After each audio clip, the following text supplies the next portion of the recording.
I'm a gangster, Mr. Bear. I'm a gangster. Check me out. Actually, this is Adam. Mr. Sessler, something in the desert has awoken. Go on. Doom marches on us from beneath the white sands.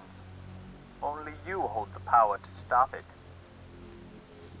You know, I really don't go in for the world-saving thing. I usually hurt myself, and the world gets destroyed anyway. This is no game, Mr. Sessler. A past long buried is about to phone home. Past long buried's about to phone home. Morgan!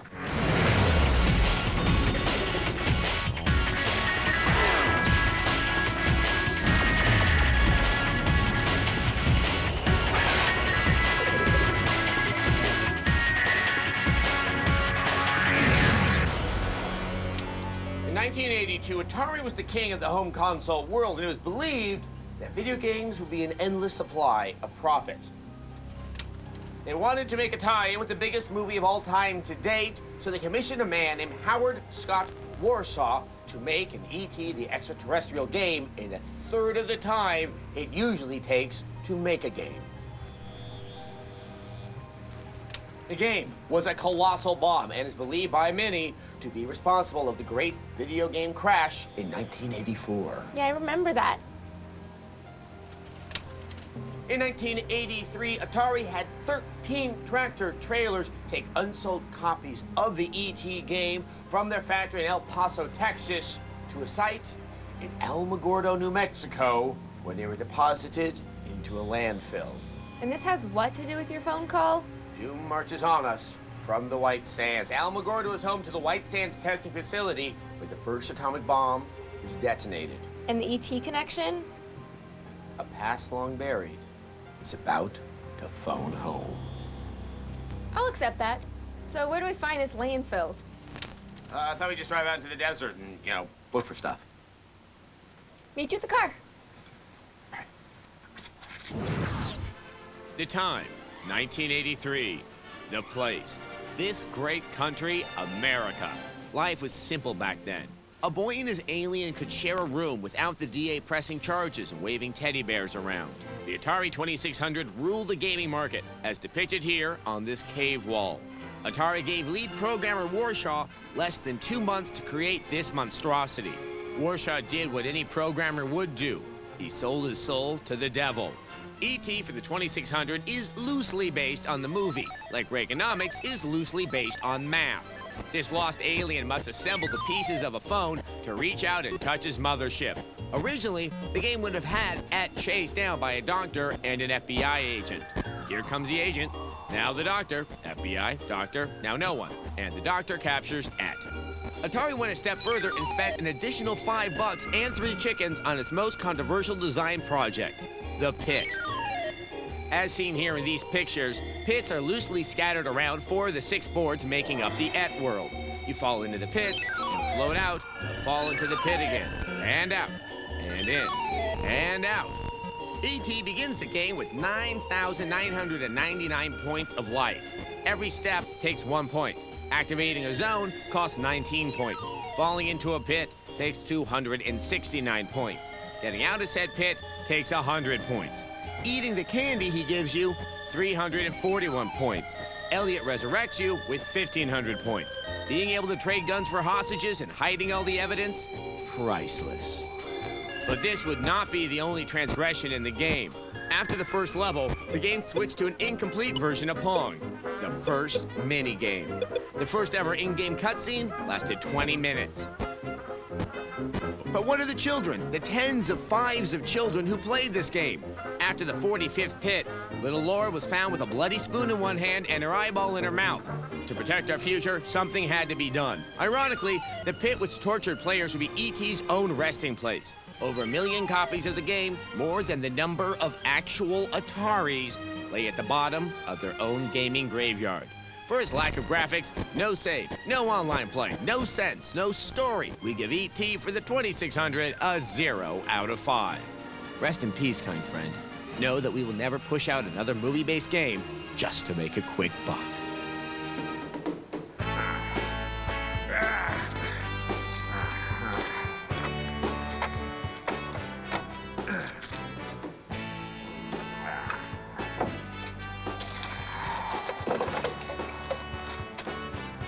Who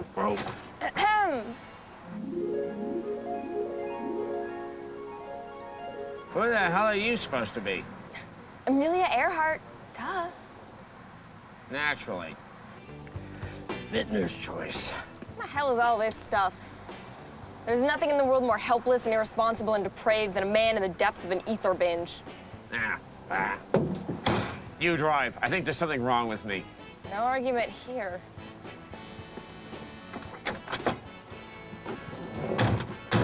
Buy the ticket. Take the ride. Punch it, Chewie.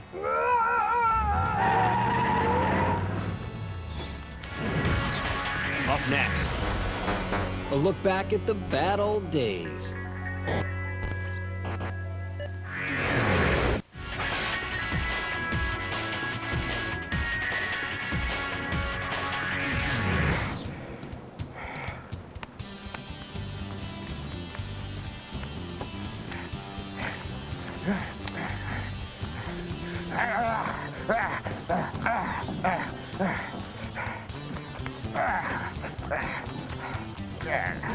Well, that space game there looks like a thrill a minute.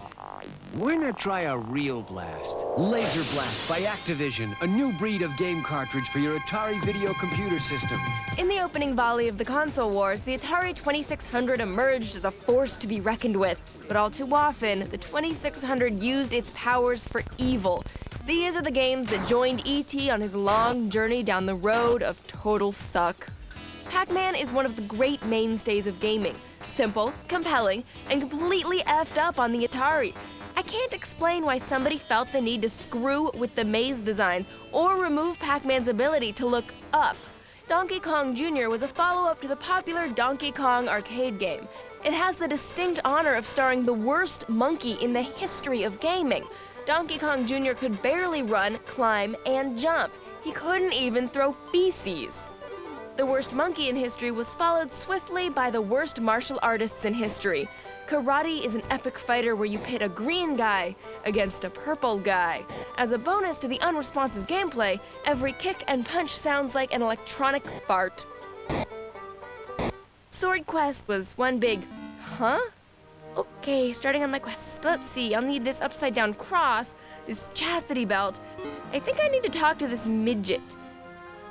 Enough of this. I'm gonna go play Crawl. Now there was a game. All right, horse is running.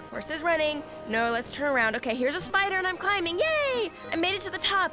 How come the spider came back? This one doesn't make any sense either.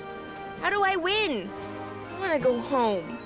Crawl may be a crappy game based on a crappy movie, but at least it never pissed off women or Native American tribes or all gamers in general. That's right, I'm talking about Custer's Revenge. Apparently, the only way Custer can get his revenge is to run naked across the desert and get it on with a tied-up Native American lady. Way to make amends for past sins, guys. Custer and his ilk are gone now, their terrible graphics and absurd gameplay whisked away by the Atari 2600's fleeting shelf life. I think I speak for everyone when I say, thank you, Atari 2600, for the games we'll always remember. The games we can't unplay. The games we can't forget. Even when we gouge out our own eyes.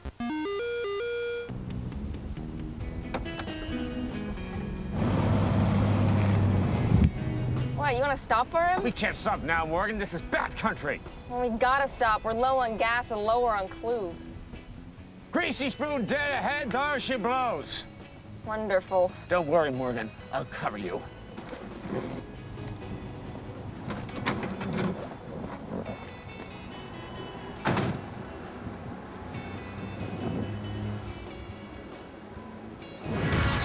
Coming up, a game you won't find on any map. Nothing could have prepared me for what I was about to encounter.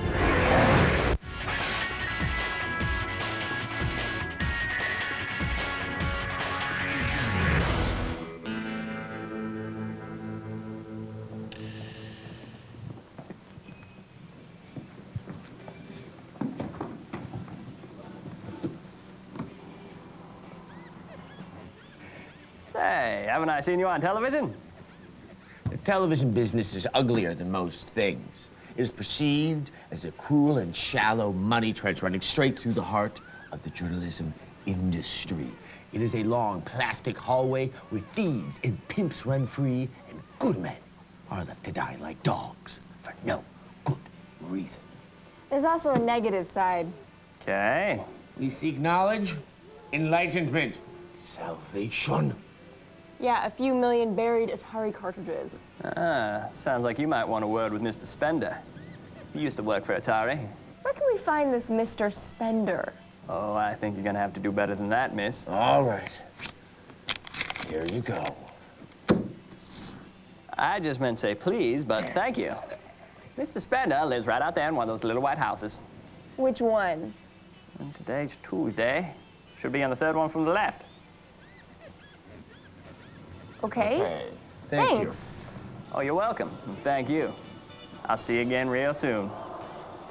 Real soon. What? Way to give away our gas money. Don't with me now, man. I am Ahab. The Nevada desert. Beneath the buried bodies of gamblers, reputable businessmen, and Britney's relevance lies something so secret, so mysterious, so earth-shaking, the story can only be told in a video game. Or can it? Can we trust Area 51? X-Play fans, how can we not? By the way, Area 51, just a front for Area 52. That's where the real secrets are. But that's a story for another time. Somebody or something has mutated a bunch of Area 51 scientists into zombie-ish alien-y monsters or something like that. It's up to top-notch Bravo team to take control. Or is it? Government conspiracies, secret weapon testing, aliens. I didn't believe any of it. Recognize that voice? If you're a 90s conspiracist, you should. It's David Duchovny, star of Fox Television's The X-Files 90210. Trying to broaden his acting chops, Duchovny plays a military expert caught in a web of conspiracy, government deception, and aliens. Way to expand your horizons, Dave. In a related story, Gillian Anderson supersized her meal at McDonald's last weekend. Or did she? Within the walls of Area 51 is a first-person shooter, or should I say, alien hybrid shooter in the vein of Halo, or its bastard spin-off, Halo 2. If you think Area 51 is nothing but blasting aliens, then you're as naive as the people that believe we went to the moon. That's one small step for man, one fake moon landing for mankind. As Duchovny learns after his team has been killed, or pretending to be killed, thus avoiding seeing Duchovny's directorial debut of the House of D, getting infected by some conspiracy-laden virus can't lead to anything good. Or can it? From there on, Area 51 takes things up to another level as Duchovny fights to keep the infection from changing him into more monster than man. Or does he? That's Area 51. But where does Area 51 stand in the upper echelons of conspiracy theorists? We talked to some other famous conspiracies to get their opinion. Grassy knoll, grassy knoll, grassy. Look over there at the grassy knoll. Get your ass to Mars. Get your ass to Mars. Get your ass to Mars. Roswell 47! Roswell 47! Roswell 47! The real conspiracy here is there are too many cutscenes and too many silly objectives in this so-called game. But Area 51 holds the answers to the biggest riddle to plague mankind since the Blue Collar Comedy Tour. And for that, we give Area 51 4 cigarette-smoking men out of 5.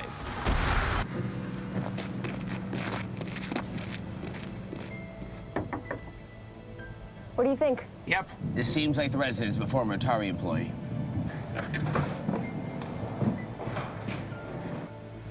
It's an old shoe. Mr. Spender? How did you get in here, you laser-fingered bastards? No need to get personal. It's for you to say the government doesn't have a yearly budget allocated for the acquisition of your lower teeth. This is true. Mr. Spender, over 22 years ago, several million Atari ET cartridges disappeared in a landfill somewhere in the New Mexico desert. Do you know where this site is? Yes, I was on that mission. Trucks, cartridges, madness, and shadows. My God, the shadows. Mr. Spender, we need to find the cartridges. The fate of the planet may hang in the balance. Yes. Here. I may not be forgiven for what I did in that desert. But now, you know, Wait, the mushroom festival back there. Do you think we can trust this? I'd have to say affirmative, dearie. Next. Movie games that should have followed E.T.'s lead.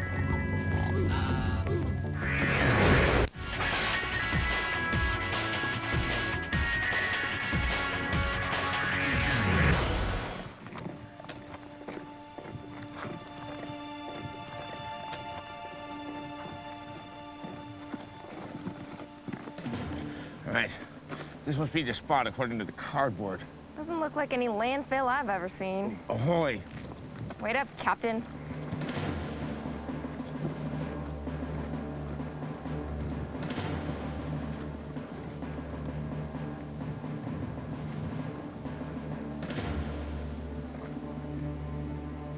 Apos, pantos, kakos, dinamen.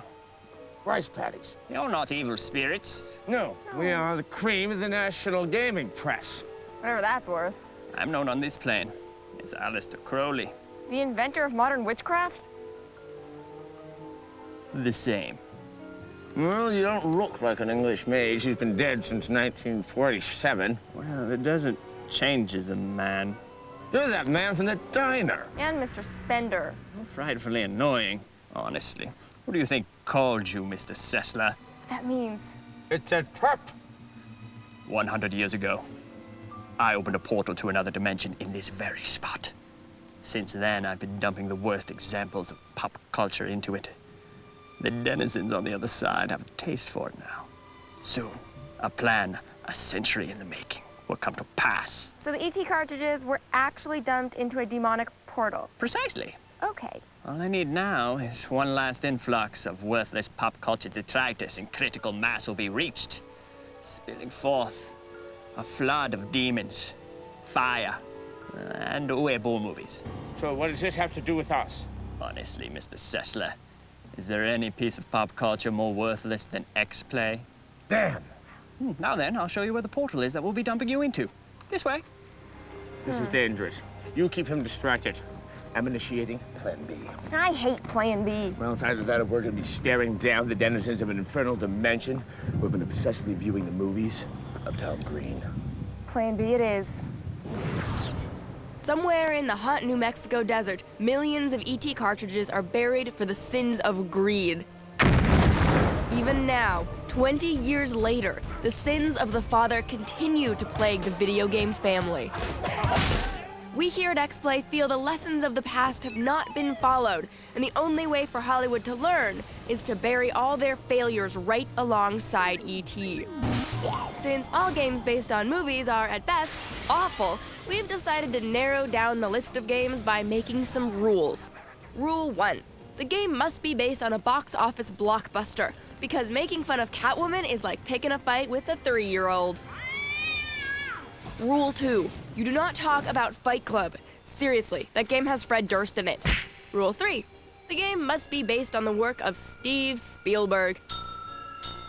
He started this mess with E.T., and all the games based on his movies should have a special place reserved in hell. Games we wish were buried in New Mexico. Jaws for the Nintendo. True, this game isn't based on Spielberg's first true summer blockbuster. Instead, it's based on an obscure 1987 Michael Caine film, Jaws: The Revenge, otherwise known as Mr. Caine Goes to the Bahamas. To be perfectly honest, I don't know how this game relates to Jaws 4, other than the fact that Michael Caine plays a pilot in the movie, and the game has an airplane. An airplane that bombs the shit out of jellyfish. Jurassic Park for the Sega Genesis. Mr. Spielberg helped usher in the digital revolution for film with Jurassic Park. You'd think someone so in tune with technology would demand a higher level of quality. Instead, all we get is superstar Sam Neill gassing a herbivore. Granted, almost all of the Jurassic games have been petrifyingly bad, but this started the franchise, leaving nothing in its path but a trail of cash and dinosaur crap. Minority Report, everybody runs. Remember a time when Tom Cruise was only a movie star and not a sofa-attacking madman hell-bent on saving the world from aliens, psychiatry, and Oprah? Well, you can try to relive those gentler times with Minority Report, Everybody Runs. I think they should rename this game Everybody Runs until they're caught and thrown through a plate glass window or at a desk or at each other or just beaten for the hell of it. Really, there's only one last throw left. Into a landfill. So, do you do hat tricks? Miss Webb, I'm the great beast, not a mere illusionist. Oh, so no hat tricks then, huh? Of course I do hat tricks, but I call them hat moves. Grim Gravy to Cobra, we have an emergency. This is Dr. Bombay. What's up, Grim Gravy? Yes, we need to activate Plan B. Warm it up in my location. My God, at that range. No choice, Cobra. Bring it in. Egads. No, I do not have a rabbit in it. I thought you knew magic. I know magic. M-A-G-I-C-K. You're thinking of that David Copperfield crap. It's totally different. You just added a K on the end? Why didn't you take off the C and then add the K? That's an X-Man character. Mongoose, get ready to blow your load. Sorry, Aleister Crowley. Nobody messes with the fabric of reality as we know it in America. Mongoose! Oh, God! No, I had nothing to do with the prequels. He screwed those up all by himself.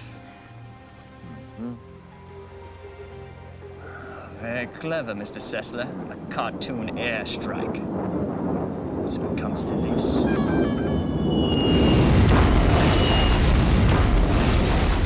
3 high-powered mutants. Too weird to live. Too rare to die.